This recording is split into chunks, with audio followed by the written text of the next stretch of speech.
How does Form impact your green card application? Imagine building a bridge that connects your family to a new life in the United States. That bridge starts with a document called Form I-130, Petition for Alien Relative. This form is the first step in the family-based green card process. It is filed by a U.S. citizen or lawful permanent resident to prove their relationship with a foreign relative who wants to become a permanent resident. When the United States Citizenship and Immigration Services approves this form, it confirms that the relationship is real and meets the legal requirements. This approval is like opening the first gate in a series of steps toward permanent residency. Filing Form I-130 is very important because it establishes who is related to whom. It acts as official proof that the petitioner has a valid family connection with the person applying for the green card. For example, if someone is applying as a spouse, the form must show the marriage is genuine. Supporting documents like marriage certificates, joint bank accounts, and photos together help prove this.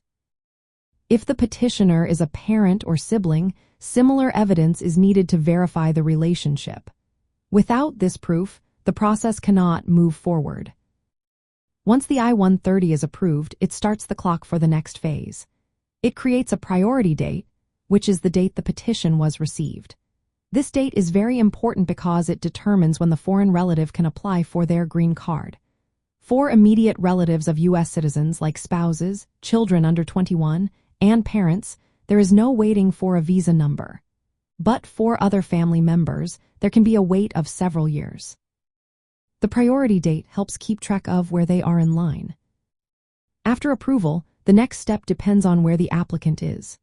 If they are outside the United States, they will go through consular processing at a U.S. embassy or consulate. If they are already in the United States, they can apply for an adjustment of status to become a lawful permanent resident. But without an approved Form I-130, none of these steps can begin. It acts as the key that unlocks the door to the green card process. The form also includes a part where the petitioner shows they can support their relative financially. This is called the Affidavit of Support. It involves submitting tax returns and employment proof to show they can provide for the immigrant and prevent them from relying on government assistance. This step is important because it reassures immigration officials that the immigrant will be financially stable. For Black immigrants and their families, the I-130 process is more than just paperwork. It is a formal recognition of family bonds and a pathway to a new life. While it can take time and requiring careful preparation, understanding how Form I-130 impacts the green card process helps families stay organized and hopeful. It is the foundation that supports the entire journey toward living and thriving in the United States.